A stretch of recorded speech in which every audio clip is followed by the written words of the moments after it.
¿Qué tal, mis hermanos? Estamos acá de nueva cuenta para compartir con ustedes un breve estudio de la palabra de Dios. Hoy seguimos con el tema del magisterio. El video pasado estábamos hablando específicamente de que el magisterio no es en sí un invento de la iglesia, sino que el magisterio realmente es una base pues muy fundamental de lo que es la iglesia. Y también vimos lo que es la autoridad del magisterio respecto a las palabras de nuestro Señor Jesucristo en Mateo capítulo 28, a partir de allá del versículo 19 en adelante, donde dice: en base a la autoridad que yo he recibido de parte del Padre, de parte de Dios, en base a esa autoridad yo también les delego a ustedes esta autoridad para que vayan y hagan discípulos por todo el mundo, o a todas las naciones, o a todos los pueblos. Entonces entendemos que ya desde ahí es muy claro que nuestro Señor esa encomienda se la estaba dando no solamente a sus apóstoles, sino también a los que vendrían después que los apóstoles no estuvieran ya entre nosotros. Eso creo que es algo muy obvio y algo que podemos ver de manera implícita, ya que los apóstoles en el corto tiempo de vida, especialmente en el primer siglo, mis hermanos, que las vidas pues no eran muy largas, que digamos, estamos acostumbrados a ver personas de avanzada edad, ¿no? Todavía tener una vida pues bastante productiva. Sin embargo, en base a las situaciones precarias que se vivían en el primer siglo, juntamente con persecuciones y enfermedades, las personas no vivían muchos años. Entonces, es obvio que ellos, en los pocos años de vida que tuvieran, no iban a poder viajar por todo el mundo compartiendo el evangelio. Por lo tanto, entendemos que implícitamente nuestro Señor Jesucristo está diciendo: vayan por todo el mundo, a todas las naciones, y hagan discípulos. Ya podemos ver de manera implícita que hay una sucesión apostólica, que fue lo que estuvimos viendo en el video anterior, donde hablamos del tema del magisterio.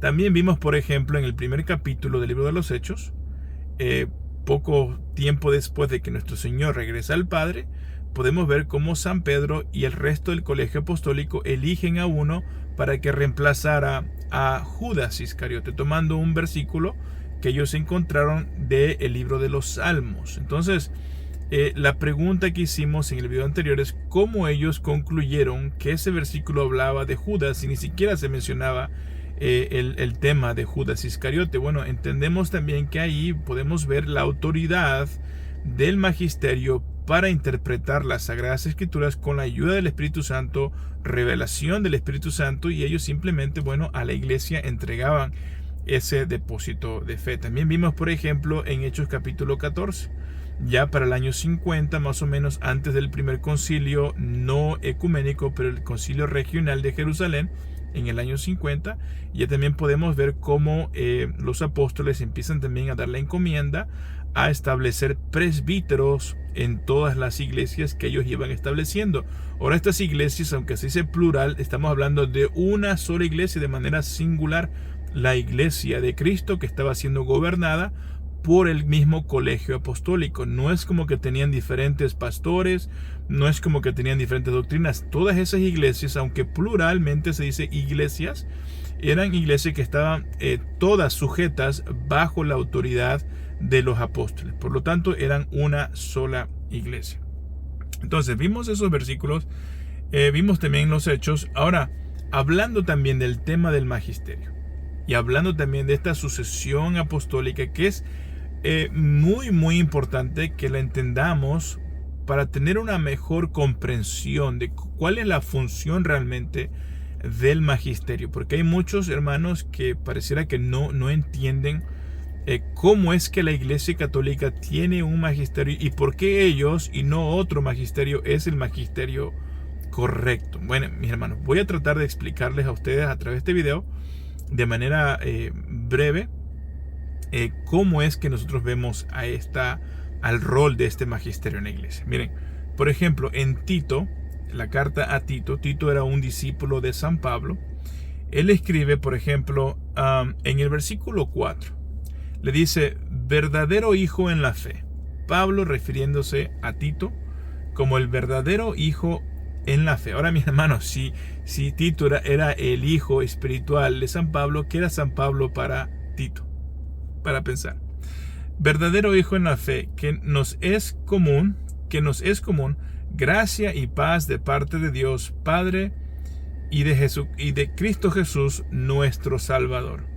El motivo de haberte dejado, de haberte dejado en Creta es que pongas en orden las cosas que aún lo requieren y constituyas presbíteros en cada ciudad conforme a las instrucciones que te di.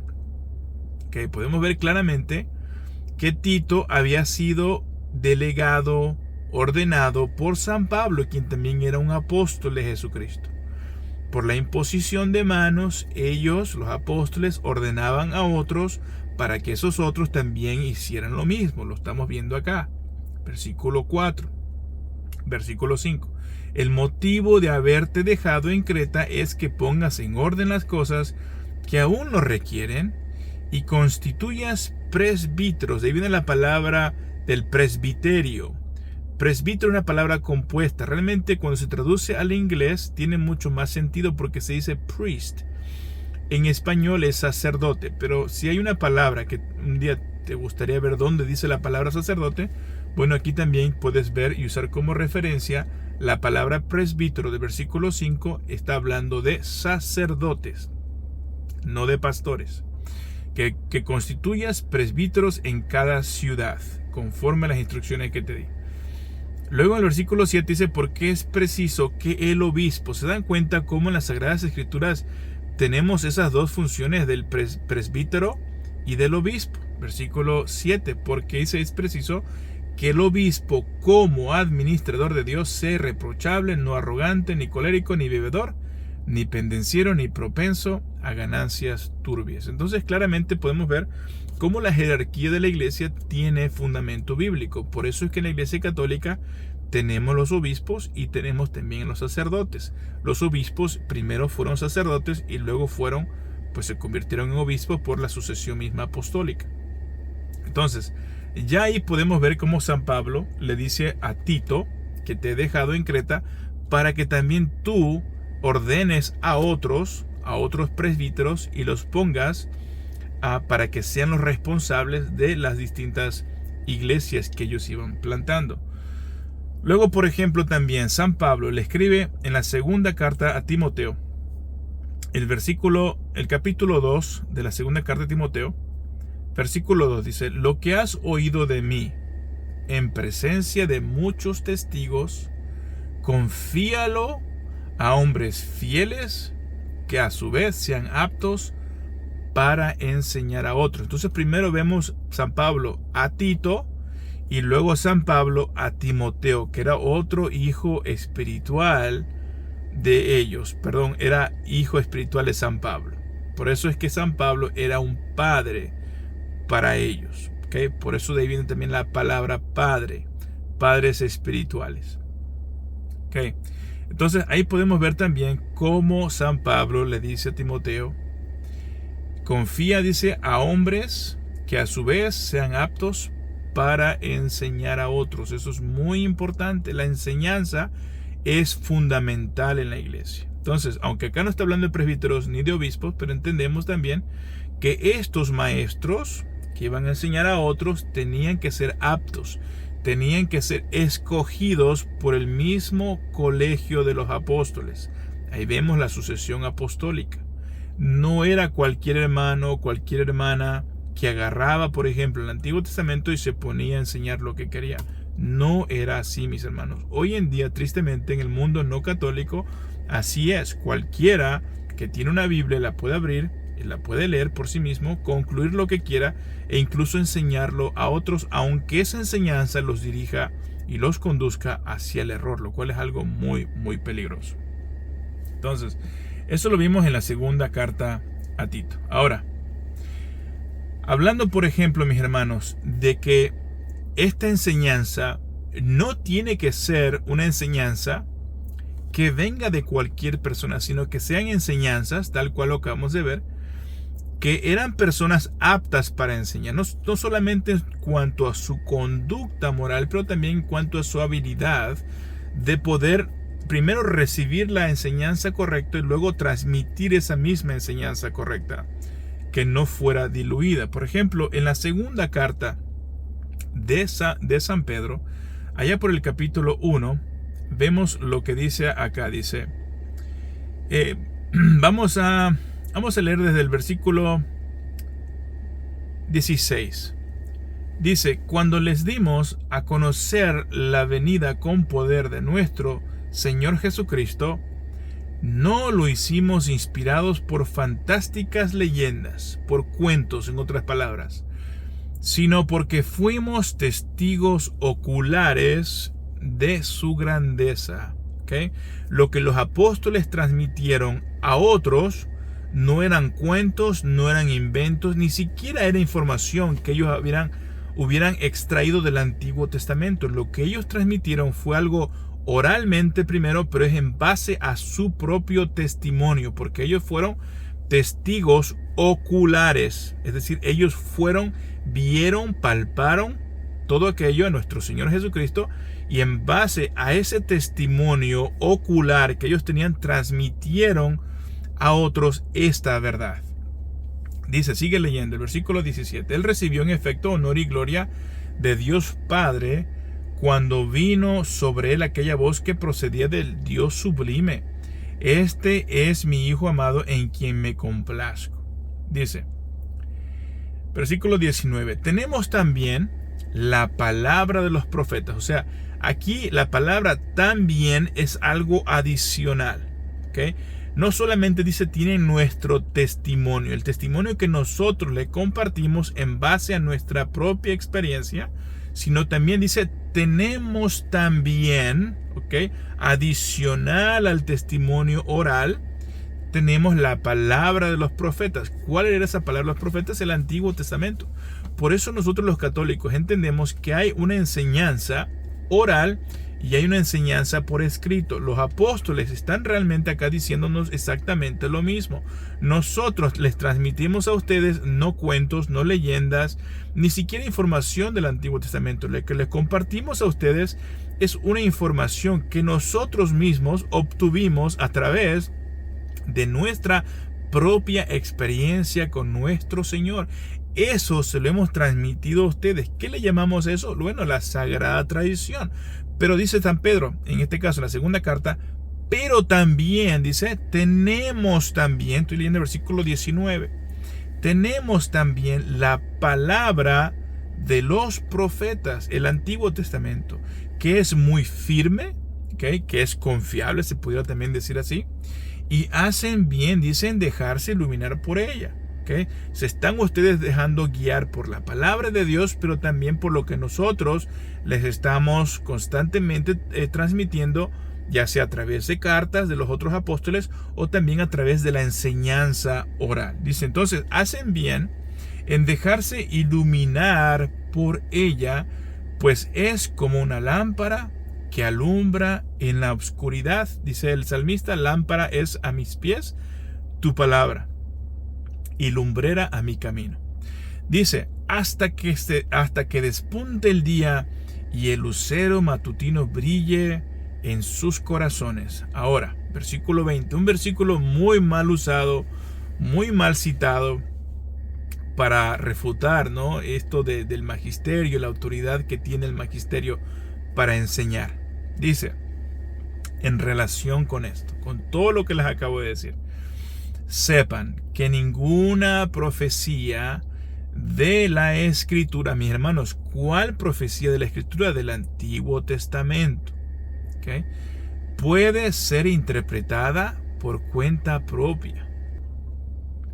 Pues ninguna profecía procede de la voluntad humana, sino que impulsados por el Espíritu Santo, algunos hombres hablaron de parte de Dios. ¿Okay? ¿Cuál es el mensaje que San Pedro nos está dejando acá? Que ninguna profecía que emana del Antiguo Testamento es para ser tomada por cualquier persona y enseñarla según su propia discreción, según su propia interpretación. Eso es lo que San Pedro nos está diciendo. Los únicos aptos y responsables para enseñar, para interpretar el texto sagrado, eran los santos apóstoles. Cualquier persona fuera de esa sucesión apostólica, fuera de ese colegio apostólico, no era apta para enseñar de manera privada. Por eso es que los apóstoles advirtieron tajantemente de que no se podía y se debía de tomar el texto sagrado del Antiguo Testamento y en base a simplemente tu propia opinión, tu propia perspectiva, enseñar por enseñar. Ninguna profecía del Antiguo Testamento era de interpretación privada. Esta interpretación tenía que ser exclusivamente dada por los mismos apóstoles. No podía ser cualquier persona que agarrara, por así decirlo, el rollo del Antiguo Testamento y ponerse a estudiar y a enseñar conforme a su propia discreción. Eso no era correcto. También vemos, por ejemplo, en segunda de San Pedro, el capítulo 2. Escuchen cómo dice. Y lo voy a leer de la Reina Valera para que ustedes escuchen cómo dice. Pero hubo también, capítulo 2, versículo 1. Pero hubo también falsos profetas entre el pueblo, como habrá entre vosotros falsos maestros, que introducirán encubiertamente herejías destructoras, y aún negarán al Señor que los rescató, atrayendo sobre sí mismos destrucción repentina. Escuchen cómo lo dice el mismo versículo de la versión de América. Como hubo falsos profetas en el pueblo, también entre ustedes habrá falsos maestros que promoverán sectas perniciosas. Perniciosa significa peligrosas. Promoverán sectas perniciosas o sectas peligrosas. Negarán al Señor que los rescató y atraerán sobre sí una inminente ruina. ¿Se dan cuenta que los mismos apóstoles estaban totalmente en contra de que el pueblo se dividiera en sectas, de que personas siguieran a distintos maestros según su propio criterio? Por eso el mismo San Pedro dice que ninguna profecía es de interpretación privada, mis hermanos. Ellos lo que estaban tratando de impedir es exactamente lo que estamos tratando nosotros de impedir el día de hoy, que muchas más personas se vayan detrás del error, que muchas más personas se las den de maestros de manera independiente y fuera de lo que es la enseñanza del magisterio, tal cual en el primer siglo. Ellos estaban totalmente opuestos a que personas ordinarias, comunes y corrientes como todos nosotros, pero que sin la ordenación, sin la sucesión apostólica, se pusieran a enseñar doctrina, porque es demasiado peligroso, tal cual lo vemos acá. Dice, como hubo falsos profetas en el pueblo, ¿okay? Antiguo Testamento, también entre ustedes, o sea, Nuevo Testamento, habrá falsos maestros. Mis hermanos, estamos llenos de falsos maestros. Por eso es que tenemos que descansar en el maestro, en el magisterio, tal cual, por ejemplo, acá San Pedro, él era parte de ese magisterio. Por eso es que ellos, los primeros discípulos, la iglesia primitiva, se sometía totalmente a la enseñanza de los apóstoles y no de otros maestros, porque esos maestros los llevaban hacia la perdición. Escuchen otra vez. También entre ustedes habrá falsos maestros que promoverán sectas perniciosas, negarán al Señor que los rescató y atraerán sobre sí una inminente ruina. Veamos ahora también a San Pedro en el capítulo 3 lo que nos dice. Dice, el versículo 16, dice, lo hace en todas las cartas en las que se ocupa de esta cosa. Aquí San Pedro está mencionando a San Pablo, las cartas que San Pablo escribía también a las iglesias. Lo hace en todas las cartas en las que se ocupa de estas cosas y en las que hay algunos puntos difíciles de comprender, mis hermanos. Esto es bien importante. Muchos dicen, la Biblia es bien fácil de entender. Un niño la puede leer y la puede entender. La Biblia se interpreta sola. Mis hermanos, eso es mentira. Eso es un error del mundo protestante. La Biblia no es un libro sencillo, fácil de entender. Por eso necesitamos del magisterio, que el magisterio nos interprete las santas escrituras y nosotros como iglesia simplemente obtenemos de ellos la enseñanza correcta, tal cual lo vemos acá en el primer siglo. Hablando Pedro de San Pablo, dice, en las que hay algunos puntos difíciles de comprender. Mis hermanos, estamos hablando de los mismos apóstoles, que a veces me imagino que agarraban la carta de San Pablo y dicen, ¿qué habrá querido decir el hermano Pablo acá? ¿O qué habrá querido decir el hermano Pedro acá? Entre ellos mismos, cuando escribían, habían puntos difíciles que me imagino que es obvio, cuando tenían esas dudas, me imagino que en alguna reunión, oye Pablo, oye Pedro, oye Juan, ¿a qué te referías con esto? Ok. ¿Dónde está esa información? Bueno, no quedó en la Biblia, quedó probablemente en la Sagrada Tradición. Recuerden, cuando preguntan ¿qué está en la Sagrada Tradición? Bueno, hay mucha información, pero no está escrita. Si estuviera escrita no sería Sagrada Tradición. Bueno, dice, puntos que quienes no tienen instrucción, escuchen con atención, puntos difíciles de comprender, puntos que quienes no tienen instrucción, o sea, cualquiera, fuera del colegio apostólico, que no tienen instrucción y firmeza, interpretan erróneamente. ¿Se dan cuenta cómo en el primer siglo habían personas en las iglesias que también las querían hacer de apóstoles, las querían hacer de maestros, pero agarraban las cartas, agarraban el texto sagrado del Antiguo Testamento y ellos malinterpretaban lo que estaba escrito en ellas. Y San Pedro está advirtiendo en contra de esa actitud. Mis hermanos, por eso es que nosotros tenemos un magisterio. Desafortunadamente en el mundo protestante no es así.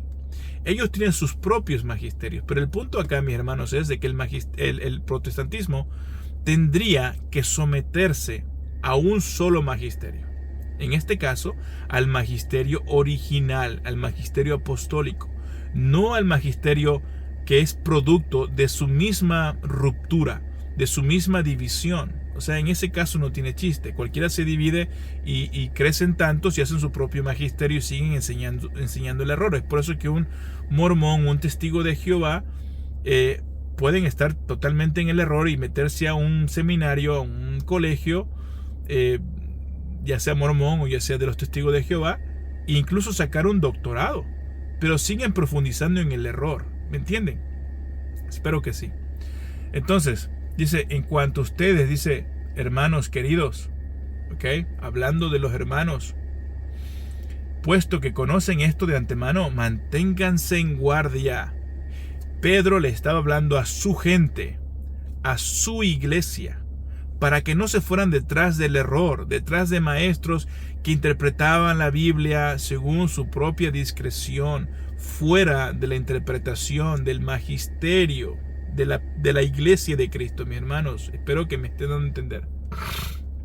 En cuanto a ustedes, hermanos queridos, puesto que conocen esto de antemano, manténganse guardia para que no los arrastre el error de los que viven sin ley y se derrumbe la fortaleza de ustedes, para que no sean arrastrados por el error. Mis hermanos, ¿quién lo está diciendo?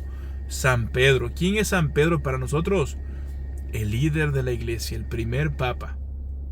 Entonces, esto, mis hermanos, viene de un católico, viene del primer papa, del líder de la iglesia de Cristo, al que se le llama la roca, la piedra visible de autoridad y del fundamento visible de unidad de la iglesia de Cristo. Entonces, podemos ver con toda claridad también en la primera carta de San Juan, en el capítulo 2, dice, versículo 24, ustedes deben permanecer fieles a lo que oyeron desde el principio. Si son fieles a lo que oyeron desde el principio, también ustedes permanecerán en el Hijo y en el Padre. Les he escrito estas cosas para ponerlos en guardia. Otra vez las mismas palabras que utilizó San Pedro en su carta, San Juan lo vuelve a decir.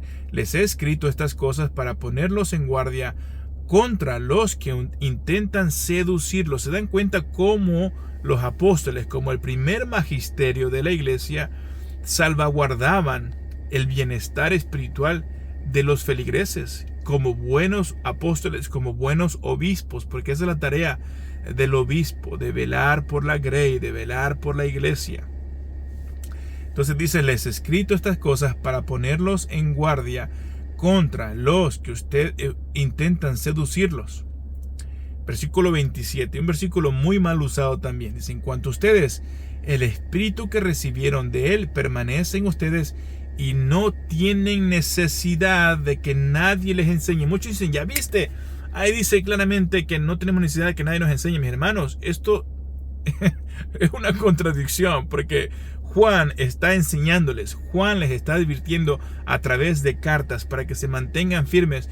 Él les está enseñando. El punto acá, cuando dice que ustedes no tienen necesidad de que nadie les enseñe, debe de entenderse fuera del colegio apostólico, fuera de los maestros instituidos por Dios mismo.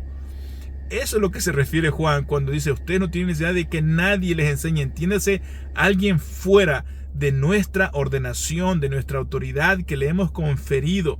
No presten atención a otras personas que nosotros no hemos enviado. Eso es lo que está diciendo, pero muchos erróneamente dicen, ya ves, aquí dice, aislando el versículo de todo el contexto, dicen, aquí dice claramente que no necesitamos que nadie nos enseñe y por eso no ocupamos de ningún magisterio y de nada, ¿no? Simplemente yo leo la Biblia y se acabó. Mis hermanos, entiéndase, San Juan está advirtiendo en contra de aquellos que les enseñaban, pero que les enseñaban erróneamente y los estaban arrastrando hacia el error. San Juan está diciendo, ustedes nos tienen a nosotros como maestros, y aquellos que nosotros hemos instituido también como responsables, como presbíteros, para que también a ustedes les enseñen. Ustedes no tienen necesidad de que nadie más fuera de este magisterio les enseñe. Entonces, por eso que nosotros los católicos tenemos un magisterio, nos sometemos a él y no tenemos necesidad de que nadie más nos enseñe. Por eso es que nosotros como católicos pues no le prestamos atención a las enseñanzas de otros pastores, de otras denominaciones, porque la advertencia es muy clara. No presten atención a las enseñanzas de otros que nosotros no hemos instituido. Y esto es una advertencia también para mis hermanos católicos que a veces andan también coqueteando con el protestantismo y andan escuchando a otros pastores y sus enseñanzas. Si ustedes lo hacen porque quieren aprender un poco más de lo que cree el mundo protestante para contrastarlo con su fe, y tienes una fe fuerte, no pasa nada. Pero mis hermanos, yo he visto algunos que comparten incluso enseñanzas de pastores y digo, bueno, si estos hermanos no tienen la doctrina de nuestro Señor Jesucristo y no se someten al magisterio, bueno, pues tampoco deberíamos escucharlo y mucho menos pues compartirlos, ¿no? Ya para terminar, mis hermanos, el Evangelio de San Juan, otro versículo también muy mal interpretado. Dice, Jesús hizo en presencia, versículo 30, capítulo 20, versículo 30. Jesús hizo en presencia de sus discípulos muchos más signos de los que han sido narrados en este libro.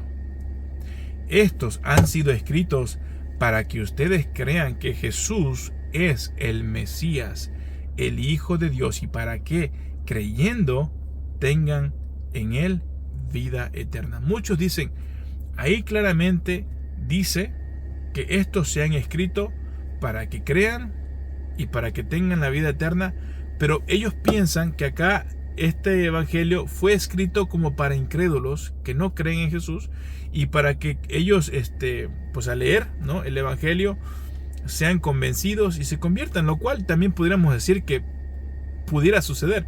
Pero el punto acá de la carta, mis hermanos, que es una carta tardía del apóstol San Juan, que esto es muy importante. Muchos piensan, hablando del tema de solo la Biblia o sola escritura, piensan que cuando leen esto dicen, ya ves, aquí está la sola escritura. Dice, para que esto sea escrito para que ustedes crean que Jesús. Mi hermano, si esta carta se hubiera escrito tan pronto, nuestro Señor fue elevado al cielo, San Juan se pone a escribir, tendría mucho más sentido.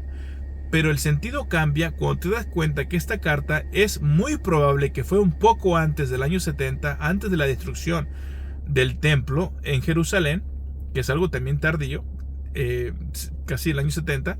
Otros piensan que esta carta fue escrita por el año 90, incluso hasta el año 95. Mi hermano, ¿no creen que vino un poco tardía esta carta? Si el propósito era escribir para que se convirtieran, ¿no creen que vino un poco tarde la carta? ¿Por qué no haberla escrito en el año, no sé, 35, en el año 40?